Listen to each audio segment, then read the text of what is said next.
Great taste. Sweet. Sour. So good to taste.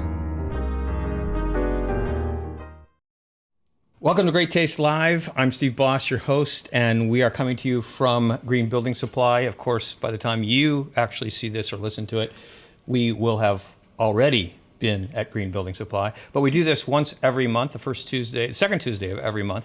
So hopefully you'll come on by and enjoy the fun. So you guys are supposed to clap when I say, welcome to Great Taste. So thank you so much. Okay, that's good. I hope that when you come back for the next show that I won't have to say that again, so that you've got that totally down. Anyway, right? Yes.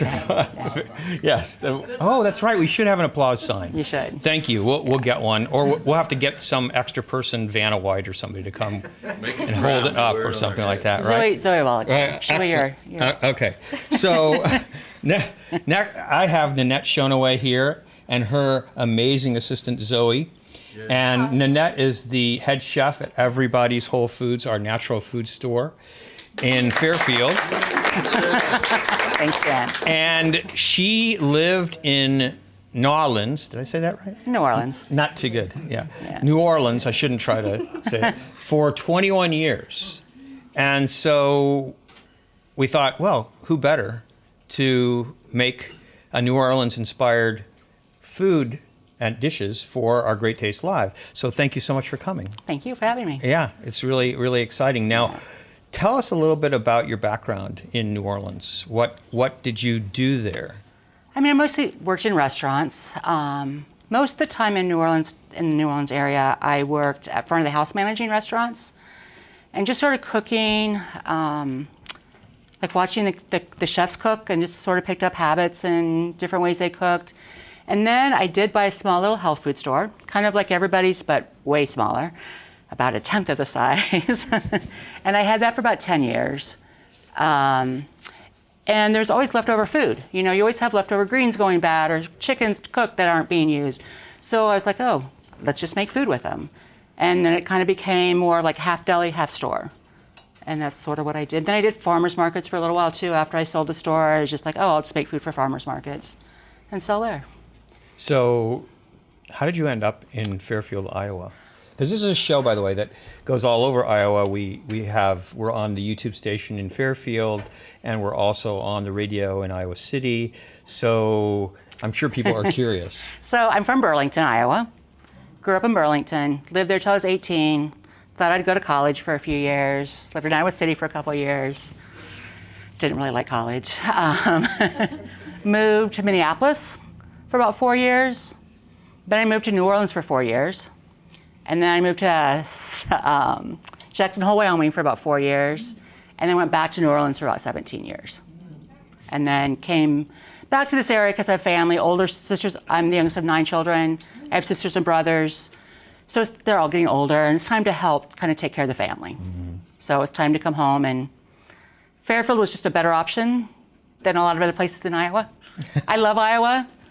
It was either going to be here or Iowa City. So, and then I found Everybody's. I talked to Jan. Yay. Yay. So here's the thing.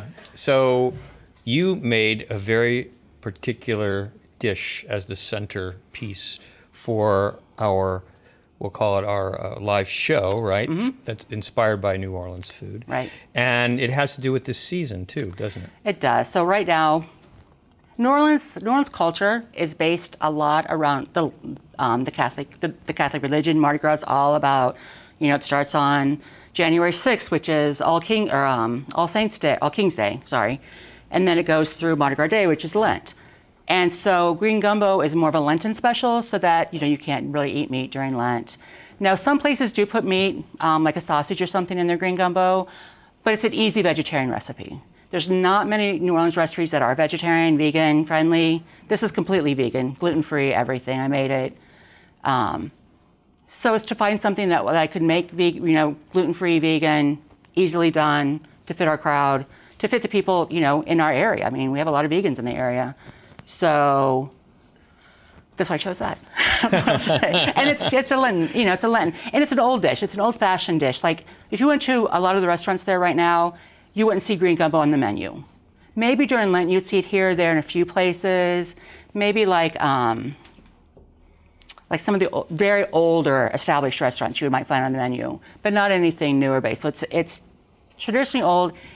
It's a Creole recipe, so there's Creole and Cajun. Cajun recipes are Cajun were the more upper class people, the Creoles were the lower class, more like the slaves, and those are all like Creoles. And they really just used what was on the land, what they had available on land. So a lot of it is just, like, this is just all kinds of like seasonings and greens because that's what they had. It didn't really cost them anything to make. And you could make a big pot for virtually no money. So that's really how a lot of those recipes developed. Mm-hmm. And I have to tell you a very short story because New Orleans played a really vital or critical role in my food history, actually. And it was something that just happened. If you read stories about people who end up in the food business, sometimes they just have these experiences that come out of nowhere, like they sit down. I forget now if Julia Child, I think, had something to do with clams or oysters or something like that. I can't remember. Yeah, something like that. Anyway, I'm not putting myself in that category. I just mean that the experience was, I always loved food. I was lucky enough to have a mother and a grandmother who were great cooks. And so I was used to terrific food. But it was fairly, I would say, routine in that sense. And my sister went to school at Sophie Newcomb. This was before I think they merged with Tulane. I don't even know if it's even Sophie Newcomb anymore. I'm not sure or Newcomb either. Yeah. or whatever. I think it might be Newcomb. Might be Newcomb, right. And so she wanted me to come down and hang out with her for a few days because she was having a little bit of a difficult time adjusting to going to college away from home. And so we went one night to the Pontchartrain Hotel, which is a old glory this hotel down on the river. And I ordered a fish, fresh caught. I honestly can't remember. It might have been flounder. But what was on that fish was an anchovy butter sauce. So this anchovy butter, for those people who know different tastes, anchovy is umami. I mean, you can't get more umami than anchovy. Fish sauce is basically anchovy. And I took the first bite of that fish. I had no idea. I didn't know what anchovy butter was. And I took a bite of that, and it was almost like my entire being my head almost blew off. I had no idea what was going on, but it was like all of a sudden there were all these bells and whistles and chimes going off in my head, and I was just like, captivated. Food is wonderful. Everything, right. I thought food was wonderful, but this is incredible. What the heck is this? Yeah. So I've been to New Orleans numerous times and had a lot of different things, had great opportunities to spend other people's money at like Bayona and Commander's Palace. So those were all great experiences, but this is the experience that stands out because it was this amazing epiphany, I think. Oh, that's a good word for what we're talking about. Yeah. So anyway, I really appreciate that you're here and that you can give us a little bit of a background to New Orleans, and you've talked a little bit about Creole and Cajun, and so the history of the green gumbo, but you're also going to make something else too that has an affinity with New Orleans. Right. I'm going to make a remoulade sauce, which is just a dipping sauce, basically. I mean, I've always had it with shrimp. So like instead of a shrimp cocktail, you just have shrimp with remoulade sauce, very traditional New Orleans.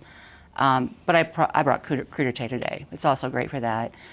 It's just basically a mayonnaise-based sauce with some spices. I mean, you got everything in New Orleans has, it's got horseradish sauce in it, and hot sauce, and it's got lemon juice and all kinds of goodness in there. And is it a combination of all those different cultures? Because you've got the Creole culture, the Cajun culture, French culture. Well, the French is mostly the Cajun. Okay. So my understanding, and I could totally be off, if I'm wrong, I'm very sorry. So when they left France, the Cajuns, they weren't Cajuns, but they left French, they went to Nova Scotia. They got kicked out of Nova Scotia for being French speaking, I believe. And then they went down to New Orleans, and those are the Cajuns. And then the Creoles came up from like Jamaica and the Bahamas and the islands. And so they just blended together to make all this great food. And I mean, every culture lives off the land where, the people that have been there for a long time. And that's really where the cultures came from. The ingredients that we're going to use is basically everything that was just widely available. And so that's just what they use. I mean, like rice, everything in New Orleans is served with rice because, they didn't really have potato crops there. They have rice crops. So you have rice, and the greens just grow wild in Louisiana. Bay leaves. I mean, there's bay leaves in the gumbo because you can just go to the swamps and pick bay leaves off the trees. They're just everywhere. So Now, the basis of the gumbo is a roux. Is that it's correct? a roux. And you're going to show us eventually how to do that. I am. Because this is a foundational element for much of New Orleans cooking, Much right? New Orleans cooking. And roux are made in a lot of different cultures. So, if you're making an Alfredo sauce, you start with a roux. But that's more of a milk-based roux. And roux can be any kind of liquid and, not liquid, but like a fat and flour is what makes a roux. New Orleans culture, especially the roux that they make, are always oil and flour. And it's how long you cook it to be the color of the roux. So like the first few minutes that you just stir the oil and the flour, that's a blonde roux. And that's going to be just for basic, simple sauces where you want it to thicken up. And then you can cook it a little longer, then it's like a dark blonde roux, and then you get to the point where it's like almost like a chocolate color, and that's what we're making for gumbo.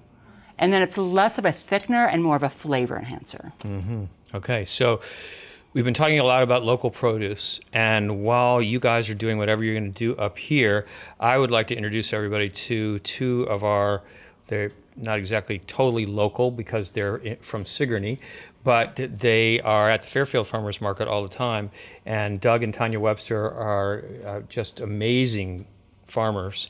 And what they're going to talk with us about is they're going to talk with us about a model that they've been developing to allow their farm to produce income the entire year rather than just during we'll say the harvest months of the year.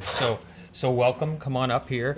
Welcome to this. And by the way, we have a door prize that they've brought that we'll talk about in a little while.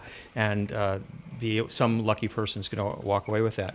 So funnily enough, today, my granddaughter and I, she's supposed to be here, but we actually were tasting some of your products, and we have some tofu here that we actually made.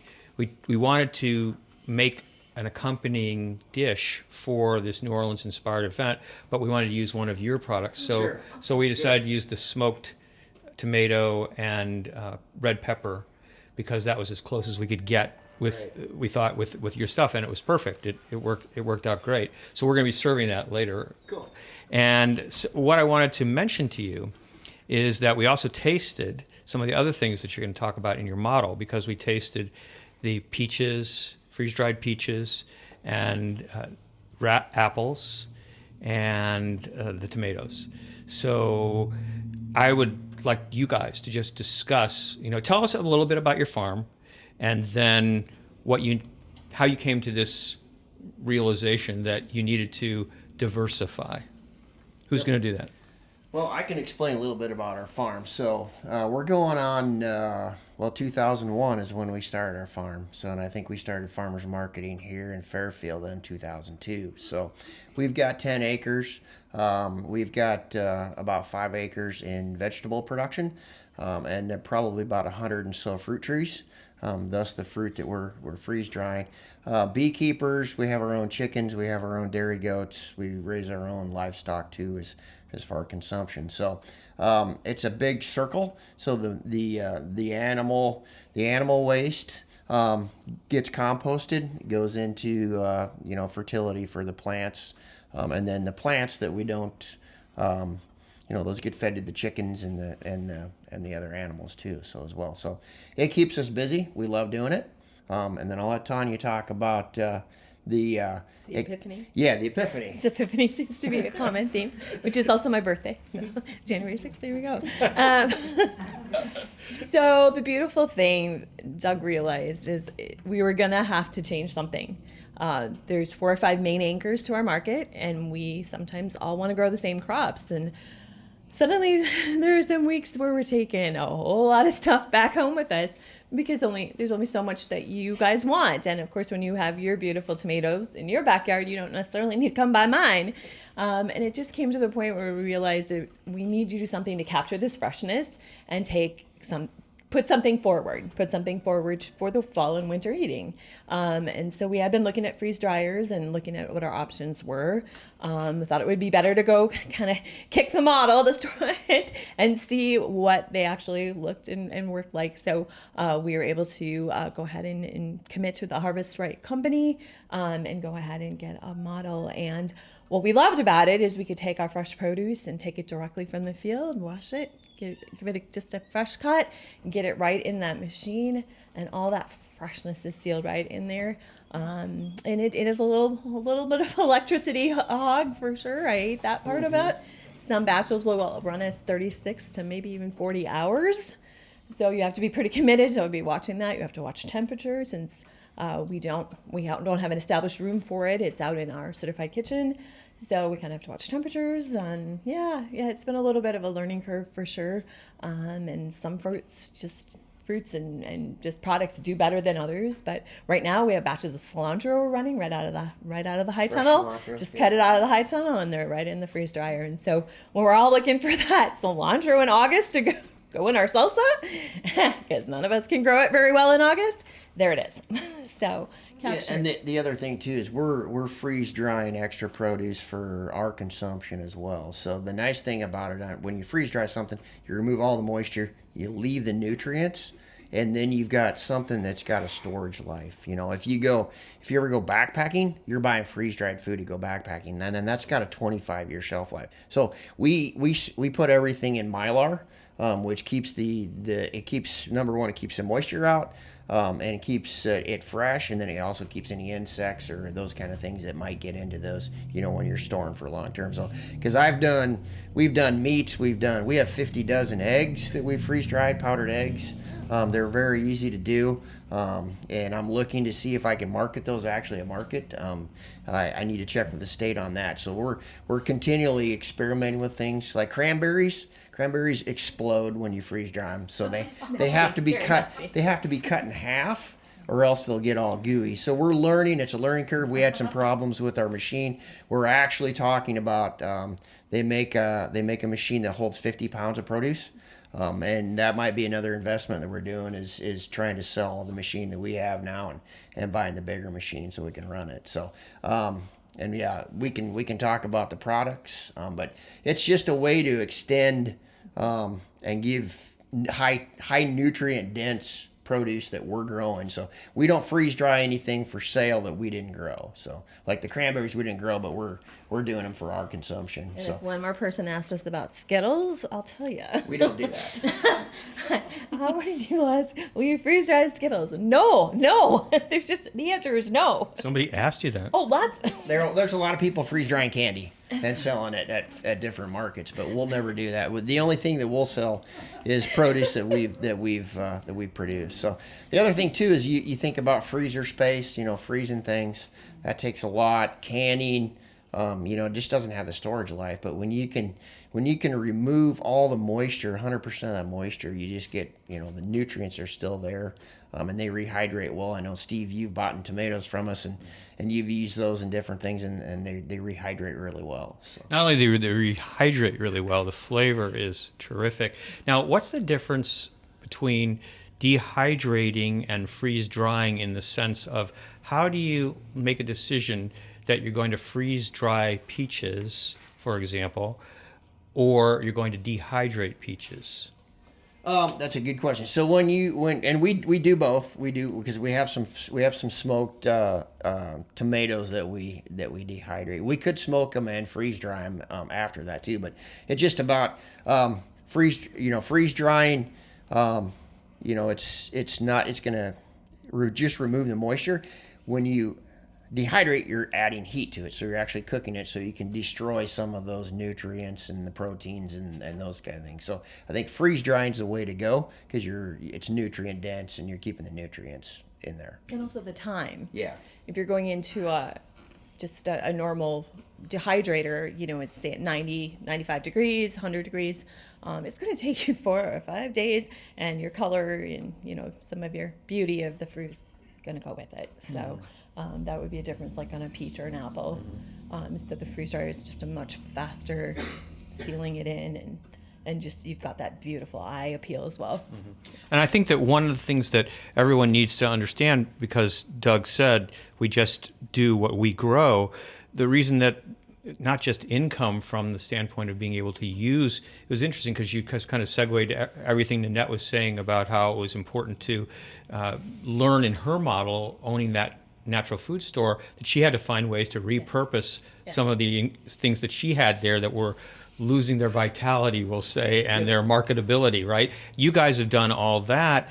And at the same time, though, people, the extent of what you're talking about, you've got, I don't know how many white peach trees, for example, and they're all going to be coming, those peaches are going to be becoming ripe almost at the same time, but you have a limited market in terms of buyers right then and there for fresh before that's going to, they're just going to rot, right? Yeah, they're going to be chicken feed, and if we don't do something with us too, and yeah, when you dehydrate a peach, it's going to be hard, and the texture of these peaches that we've freeze dried is like it's more spongy, like styrofoam, and you can break them. So the other thing we haven't talked about is our spice line. So we do a lot of peppers, we do a lot of garlic, and so we'll dehydrate those and grind those with a herb grinder, real fine, and then we use Himalayan salt to make different kinds of like spicy garlic. Garlic pino, which is smoked jalapenos and garlic. So we've got some different ones. The one that you used in your tofu tonight it's smoked red peppers and smoked and dried tomatoes ground up and added. So we do an Italian mix is one of our most popular ones. It's got basil in it and garlic and thyme and rosemary. So those are some things. Yeah. So we've got that part of it too. So and we just keep expanding, trying different things there. I think that I have to say one other thing about, besides the fact that there's great flavor, it's fun. It's just fun to eat this stuff because those peaches are kind of like, after, you can eat them immediately, right? You just put them in your mouth, pop them, and you think, that's cool. They just kind of disintegrate in there. Or you could actually put them in water for just a second, the freeze-dried ones, and then pop them in your mouth, and it's a different experience. It's just kind of fun playing with your food, in a different way, I guess. Yep. Yeah. Love it in my oatmeal. Crumble it in your oatmeal. Yeah, yogurt, you can put it in, those peaches will break up and crumble in yogurt. The tomatoes, the freeze-dried heirloom tomato slices, you can break them up on a salad. We'll just grab a bag and snack those peaches as we're working too. So. And here's another thing that people, so they can get a perspective. The reason that you have so much produce in terms of garlic, we'll say, and tomatoes is because you grow. We planted over 18,000 garlic cloves this fall. So, and over 100 different varieties of garlic. So garlic, and then usually it's about 1,000 heirloom tomato plants, probably close to 250 varieties we're growing. Yeah. So, and that's an example of one of the tomatoes that we've got in our greenhouse now that we'll be selling here in a few weeks. Yeah. You guys are amazing, and I think this is an inspiration for anyone who has a small farm, that they can create this income stream. You said you needed to do it. Have you seen the results already? Did you have a plan? It's going to take 3 to 5 years to make it, to get us to where we need to be. In other words, can you say, yes, this is something that we know that people can do, and they can extend not only the life of what they're growing, but they can allow themselves the luxury then of having an income all year round? Well, the machine, we're not anywhere close to paying that off. Yeah, it's a big capital investment. But when we also look at our nest being empty, our daughter's a senior, and that's it, folks. And our grandkids live an hour away. So, anyways, that's what you have to kind of think about is okay, so I'm not going to even have that extra labor to get some of this stuff to market where I can, that's just one hop in the middle, they get the middleman there. That's something we had to evolve to and realize that it's just kind of the two of us. Yeah, and this is so we've had this machine for over a year now. We got our first machine and had some problems with it right off the bat, so the company replaced it with a new one, but that kind of took a couple months. And then the problem is if it's over 95 degrees in a building or below 35 degrees, you can't run it. So because of the compressors and the freezers and everything. So we kind of shut it down during the winter time. Now we've got it running now because it's warm enough. But really, this winter market is probably the first go around. And we've got products like the freeze dried shallots. Those are gone. The apples are gone. A lot of folks are buying them just for dog treats. The apples they love, So it's I think it's catching on, and we're going to continue to experiment with it. There's things that we figured out, like with the cranberries. We're not going to do that. So aronia berries probably not. No. So some of those, but definitely the tomatoes. I think we can ramp it up next spring. I told you this a couple weeks ago that I made a dish that I normally would use a big 28-ounce can of tomatoes in, but instead I just broke up some of the freeze-dried tomatoes and some of the smoked tomatoes, and they added just tremendous flavor. Perfect. Didn't need that can. It was great. So thank you guys so much. I appreciate what you've done for my own cooking, but also for your vision and what you're bringing to something that Faith is going to talk about when I introduce her in a few minutes, in terms of this whole idea of being able to bring this kind of vision of a local food economy to life, and you guys are doing it practically, making it work. So thank you very much. Okay. Thank Yep, you. thank Okay. you. Yeah. So much, Peter. So I think that's a good intro for Faith Reeves, who's Fairfield's sustainability coordinator. Now, you may not realize that having a sustainability coordinator is something very unique, in a sense, in a town the size of Fairfield in Iowa, that there are sustainability coordinators in some larger cities, not that many actually, a few, and some sustainability coordinators for counties. Johnson County, right, has one, for example. But as far as Lynn County, right, but as far as cities are concerned, they are much larger cities than a city of, say, 10,000. So you have a background in community development, outreach, product development, served on the Sustainable Living Coalition here for what, over 8 years? Almost 15 years, okay. And led the Fairfield Garden Initiative, a program that empowered low-income households to grow their own food. So you've become the Fairfield Sustainability Coordinator when? Recently, right? Recently, yeah, mid-November last year. And it was 11 years on the SLC board since 2015, right at the beginning there. All right. So how do we put this vision that we hear from Nanette, how she was working as a retailer to utilize all of this product, and then we hear from the Websters, who are farmers, what they're doing, and how does that fit into everything that's on your plate? Well, food is my passion. I spent 17 years of my life in the food service industry doing very similar work to you. Front of the house management. I loved it. I love it so much. I love being in service. That's something that I really have always enjoyed, and I love food. I'm a foodie, by all means. But I got to the point where I realized that the food that I was serving wasn't doing anyone any service.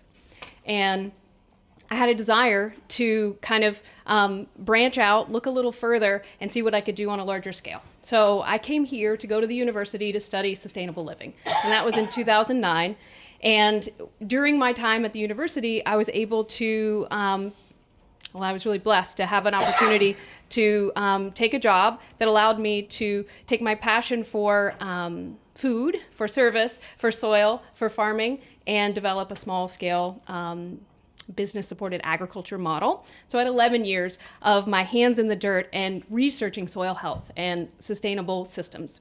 So as I'm coming into this role as sustainability coordinator, I'm bringing in that love of food and that love of soil and that love of being in service and that awareness that food is what brings us all together. 3 times a day, most of us will sit down and commune with ourselves over food. And in many cases, we're consuming food from a linear food system that is all coming in, and then the refuge from that is going somewhere. But in nature, in a natural system, there's a law of return. And so thinking about your food system in that way. And so if you are going to purchase food, support Tanya and Doug. They are critical stewards of the land in our bioregion here. They are stewarding 10 acres of land with maximal diversity while having maximum production, and they're doing their best to make sure that you're not limited to kale and chard in the fall and just tomatoes in the summer. We all need to eat seasonally. That's going to really help have more of a sustainable food system here, that awareness that what we consume should be growing in our bioregion. I love coffee and chocolate, not giving that up. I really like bananas, probably not going to give those up, but I love tomatoes, and I will not buy a tomato that's not from either, Tanya or Doug or someone at the farmer's market, or I can meet my farmer. There's just such a huge difference. Something that's harvested 15 days ago and delivered here and sat on a shelf has lost potentially 10% of its nutrition every day of travel. And so by the time you get it, we're having food that has started to degrade. I will not at all put any diminishment on the produce that everybody's brings in. The fact that we're having such a huge diversity of organic produce brought into our community through the service that everybody's does, and it's not wrapped in plastic. If you go to the other markets in our community, you'll see that in order to get this cucumber right now, it needs to be shrunk wrapped in its own plastic wrapper.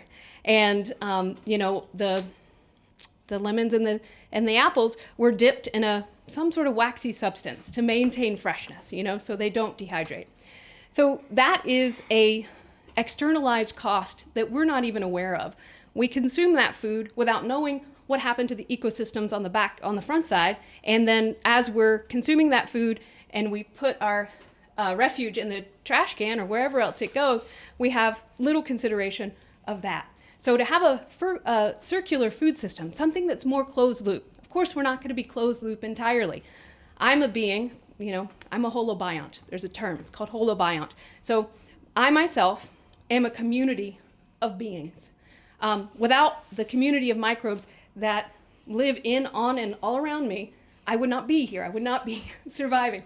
And so as a holobiont, I consume. My community breaks that food down. That community's excretions in many different trophic levels feeds me. And then I get rid of whatever was not considered food to this holobiont. So a circular food system, whether it be a farm, whether it's a circular system on a farm where Doug and Tanya are making sure that their produce doesn't, the biomass that's not harvestable and sellable at the market, that doesn't leave their farm. That either goes into the mouths of their pigs or their chickens, or it goes into their compost pile and it's recycled. They're honoring that law of return. Thinking about it outside of the farm, think about it as a bioregion itself. So us, as a community of consumers, we can be very conscious that we keep as much of it inside of this membrane that we an imaginary membrane that is our bioregion, that is Jefferson County or the 10-county radius. Trying to make sure that we all have sufficient food to service ourselves, making sure that the primary instruments for providing that food, our farmers, our homesteaders, our home gardens, our community gardens, are well serviced, are well sought after, and are supported so that that system can thrive. If I'm feeding a system with low quality inputs at a high cost, that system will slowly start to degrade, and the ability to maintain that system over time will lessen. And so the more we can consider where our food came from and be very conscious of how we deal with our waste, we'll have more of an opportunity to get a little closer to that circular food system. It's much more than farming. It's producing, it's aggregating, it's distributing in the region. But it's not impossible, and it's a model that we could potentially develop here. So we could have more producers who are producing at a level of quantity that everybody's then has an opportunity to purchase from them. Wow. that's yeah. That's amazing. And I hope you'll come back. We'll talk some more, because that's absolutely astonishing, and can't wait to hear exactly what practical things are Brewing? Yeah, brewing, exactly. Perfect. Thank you so much. Yeah. So, wow. Tammy Haessler. I introduced the next person who really has a very important role in our community, and it all fits into the vision that we've been talking about. And I actually have another special guest here who's she has a couple questions that she wants to ask you. So I want to introduce her too. This is my granddaughter. Would you come over here? Ariella Sovereign. Hi. Hi. Sorry. And I can't move the big pot because the big pot has stuff in it and it's on the heat. So, but we'll move this way a little bit. And so, would you come a little bit closer? That would be great. So Tammy is the director of Golden Magnolia Sanctuary. And so, do you want to ask Tammy some questions? By the way, the questions are right there. Sure. What was the motivation that led you to start Golden Magnolia Sanctuary? Gosh, what led me to start Golden Magnolia? Well, I have always been inspired to take care of people. I remember hearing stories from my grandma when I was a little girl about hobos hopping off of trains and knocking on her door, and she would feed them. And I watched my mom take care of people. So I guess it's in my nature, but I think it's in all of our natures, really, our innate want to decrease suffering. And when the church came on the market, I saw an opportunity to do something for my community. So I started our community kitchen. That's nice. Tell us about your vision for the building and the variety of programs you would like to offer. I have so many programs I want to offer. Firstly, I want to expand our service from our kitchen so that we serve more frequently. There's an art program in the works, a community art program, an after-school teen program, place for kids to go and play in the gym. I hear stories a lot from the community that people used to use that gym and go after school and play basketball and hang out. I would like to have that happen again. We have a lot of young entrepreneurs in town who are making good things happen, like fermentation and microgreens. And I heard somebody wanted to grow some mushrooms, and I'd like to help house those opportunities. What else? Emergency shelter is something that's in the works. It's a big building. I want to do a lot of things. So can you tell us the difference between a community kitchen and what's the right word? What am I looking for? A soup kitchen, right? Because there's a very big difference there. I know that you feel strongly that you want to assist people in understanding what a community kitchen really is. So our kitchen is a pay-what-you-may kitchen, and we invite the entire community, not just people in need, but everyone, to get to know each other, to find out, share stories about where we came from and what our needs are, and help each other. And the pay-as-you-may helps us provide more. So the more that the community supports us and comes and joins us, the more we can offer. As a traditional soup kitchen, I think people see those as just for the needy, so they don't go, they don't participate. And I think it's really important, especially in a small town like ours, that everybody participates and we look out for each other. Hold on. I'll get you some more questions.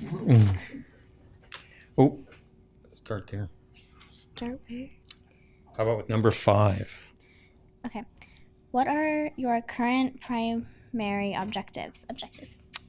Bringing the community together and taking care of people who need each other. Yeah. Or taking care of people who are in need. We all need each other. Yes. Are there any specific requests you have of the community? Just join me. Show up. And do you want to tell us what the hours are and what the different needs are that you have? Right now, the hours for the community kitchen, we have volunteering on Wednesday, Thursday, Friday, and Saturday. We do dinner service on Thursday, Friday, and Saturday. Wednesday, 1 to 3:30 for volunteers.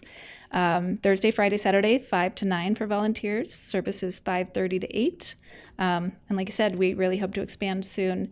And if you want to help with other projects, please reach out, call me. There are lots of things that need to be done. It's a really big building, and I'm one person. So I've had a lot of community help, and I have some of my friends I see staring at me now that make it better.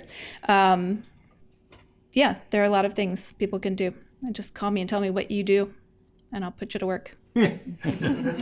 How do you volunteer? You can sign up on our website, or you can just pop in and say, how can I help? And the website is? GoldenMagnoliaSanctuary.org. Okay. And how do you feel things are progressing? Because you started this about, what, a year and a half ago? I think it's almost 2 years. Gosh, I can't even remember. We've been in the building for about 3 years, and we've been doing kitchen for about 2 years. So how do you feel things are going? A year and a half, I guess it's been. It's good. It's good. It's overwhelming sometimes, but it's been amazing. Like I said, the community support has been heartwarming at times. I'm shocked and amazed, and it feels very personal that people have shown up. Oh no, I'm gonna cry. It's okay. I did not expect that. That people have shown up to help make my passion project happen. So thank you. Thank you.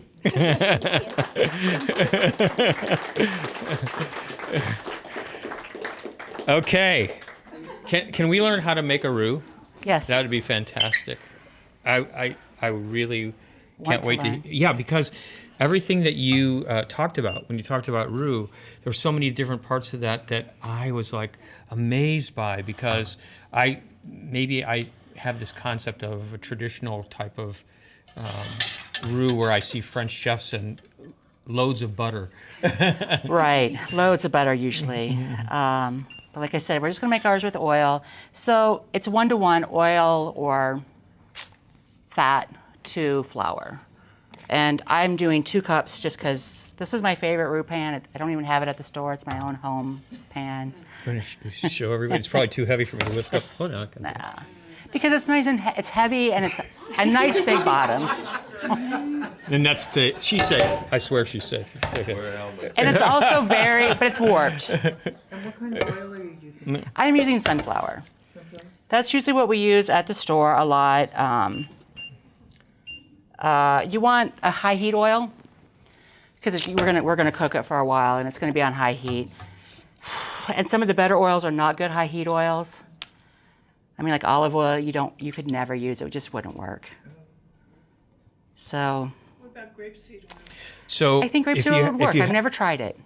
The question was, what about grapeseed oil? To use grapeseed oil, sorry. and that's all right. Yeah. It's just that We maybe talked about everybody this. so everybody has the opportunity to hear. We talked about this, I forgot. So grapeseed oil is not something that you've tried. I've but never tried. It's a high heat oil, so it would work. I think it would work. Yeah. I've just never tried. So you just want that to like heat up just a little bit. The stove is not the quickest heating up, but we'll see. I would say that's a really excellent observation that you just made. So yes, this stove is definitely doesn't heat up really quickly. So I want to mention while you're doing that. Oh, do you want to tell us more, or do you need to wait No, go until? ahead. You talk for a while. Well, yeah, you need to wait until that. So do you want to talk a little bit about the fact that you've made this green gumbo, but you're gonna add things to it, aren't you? When people eat it, is that right? Well, I've already made it because, okay, so the roux that we're going to make would take too long for a demonstration. I mean, it took me to make that roux a good 45 minutes, somewhere in there. I just made it at work. I mean, I don't know how long it took. And it's constant stirring. 45 minutes of constant stirring? Yeah. So it takes a long time to make a roux The well, right way. Right, the right way. Right. So if you're making a roux, I don't know if we already talked about this. I can't remember what's going on. My mind's not here. It doesn't matter. So if we've already talked about it, we can talk about it again. If you're making a roux for, like, say, a macaroni and cheese, I mean, that's just butter and milk. It's the same. It's a roux. You can make that quick because you want the flour to be more of a binder. The longer we're cooking this roux is more of a. We did talk about that. Okay, thicker. It's more of a thickener. So we want this to be more of just like a flavor enhancer. So this is going to add color and just like a depth of flavor to our dish instead of using it to thicken something. So all you're going to do then is just mix your flour. Whoops, I'm such a good cook. I'm a messy cook. Everybody knows I'm a messy cook. And then you just want to you're going to stir this and stir it. And like right now, like no matter what, you'd have to stir a roux for like 3 to 5 minutes to get that. You don't want that raw flour taste ever. What kind of flour are you using? I am just using not whole wheat. I am using an all-purpose flour. All-purpose flour is the best. I'm actually using a gluten-free all-purpose flour because, there's so many people that are gluten-free. Sometimes the gluten-free flours don't work well, especially in baking goods. You have to really compromise the flavor quality. But for something like a roux, you can't tell the difference. You would never know the difference in a roux if it's gluten-free flour. And that way everyone can eat it.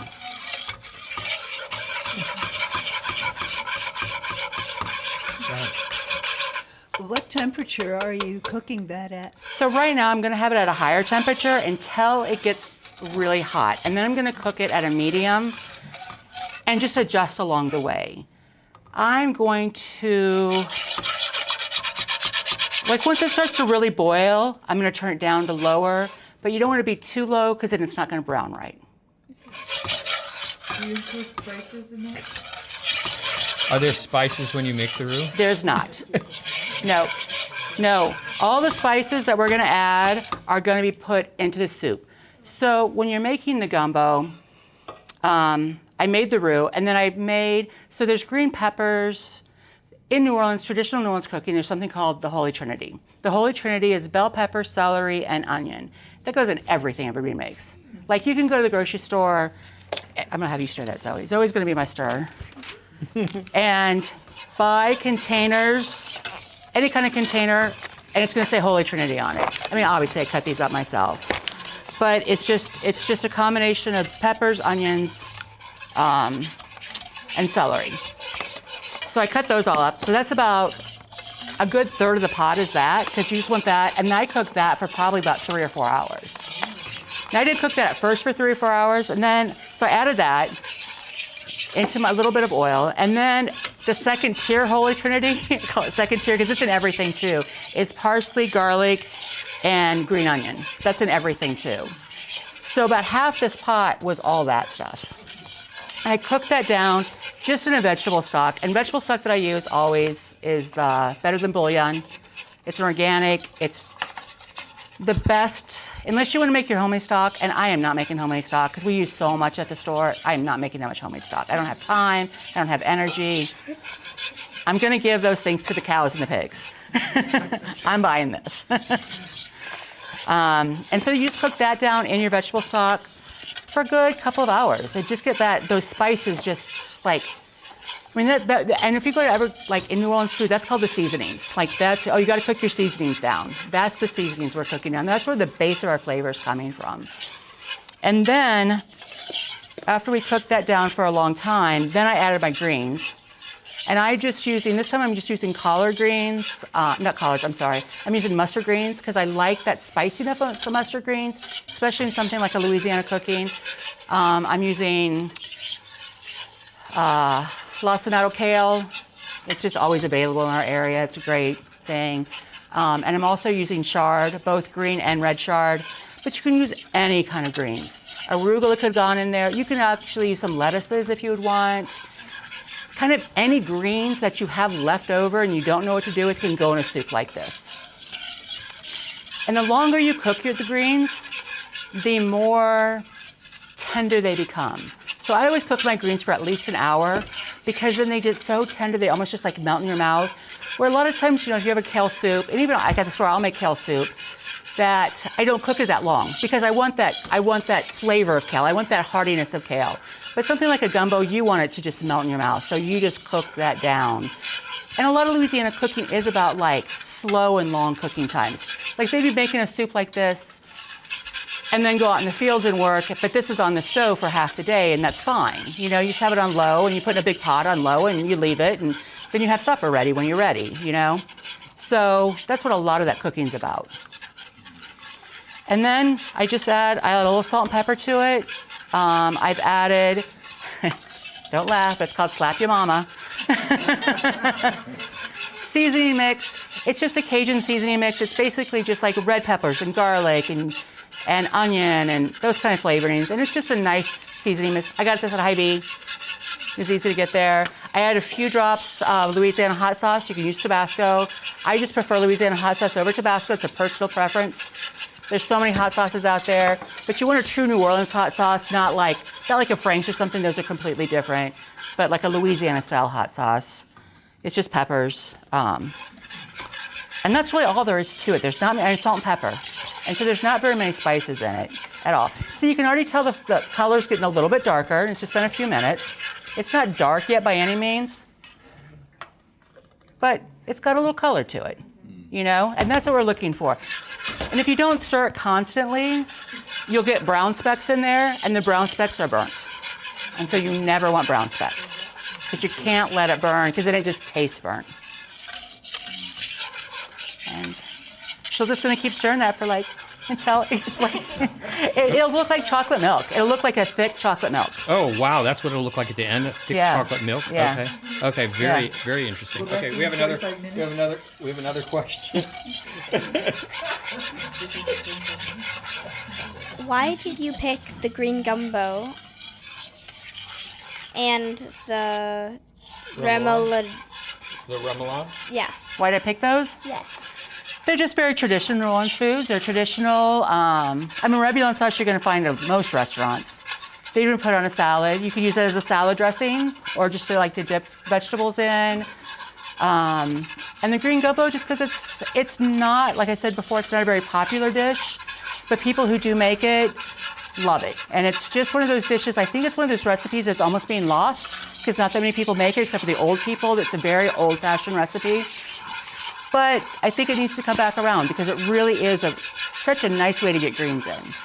So, and what's the remoulade then? Tell us a little bit about So the remoulade, right. we can make that. I can show you how to make that. Let me get my ingredients.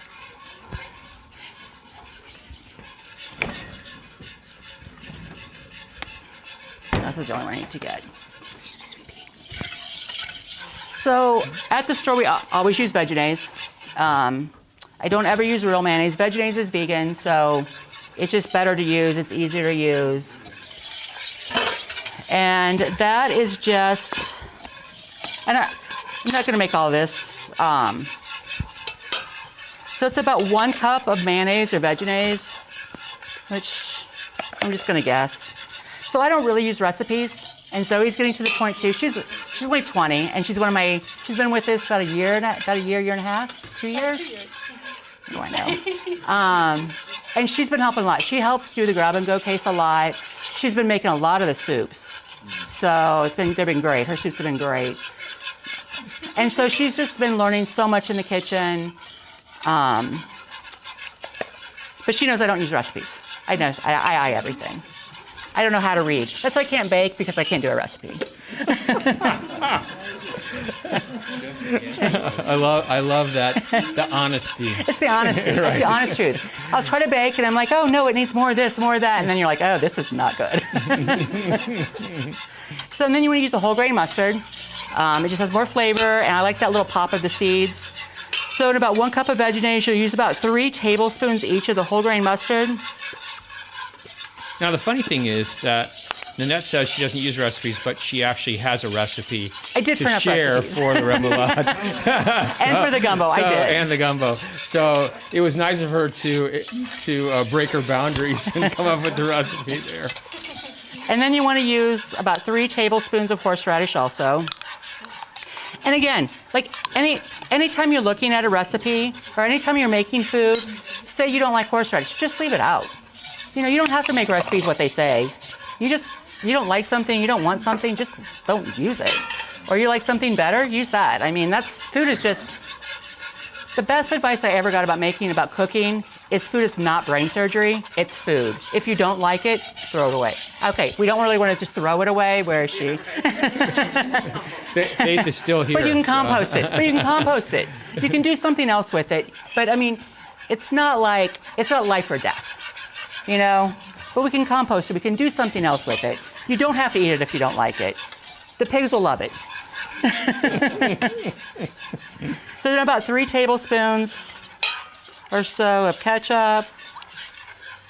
And we're just using all the stuff that we have at the store. You know, these are all everybody's brands except for these 2 items. And then you want to use about 2 tablespoons lemon juice. Not tea, I'm sorry. I can't read my own writing. Because we're not going to add salt, so the lemon juice is going to kind of give that acidic taste to it. And we're going to put some dried chives in there, about 2 teaspoons.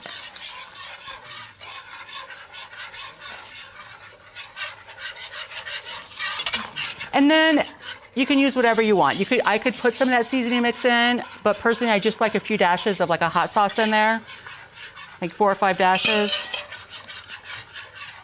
And then you just whisk that together. All right. Here's one last question because we're going to have to run pretty soon here. Yeah. If you don't have dried chives but you have fresh ones, could you use that instead? Sure. Okay. Sure. Perfect. What were your favorite things to eat when you lived in New Orleans?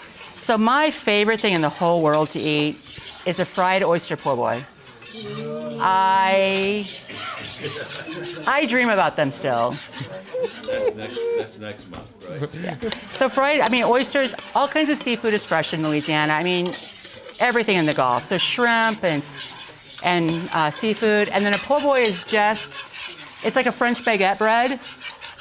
Laudenheimer's is the big one that everybody uses. It's a company that everybody uses for po' boy sandwiches. And then if you get it, you can either get po' boys dressed or not dressed, but dressed means that you're going to put like mayonnaise and lettuce and tomatoes and pickles and all that kind of stuff on it, which you have to have. And then just to bite in those like big, thick oysters with the breading on them. Oh my gosh, you know. Well, I want to thank you so much. And it's been just fascinating hearing a little bit about New Orleans, learning about roux, learning about green gumbo and remoulade. And I also want to thank our other guests, Doug and Tanya Webster, for everything that they do in terms of everything that they grow that we're so lucky to consume. Faith Reeves, Fairfield Sustainability Coordinator, and Tammy Haessler, the Director of the Golden Magnolia Sanctuary.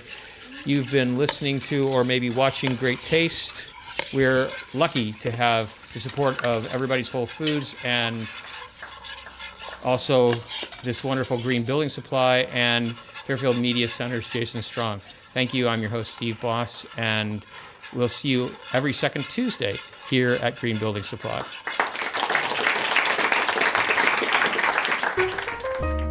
Great taste.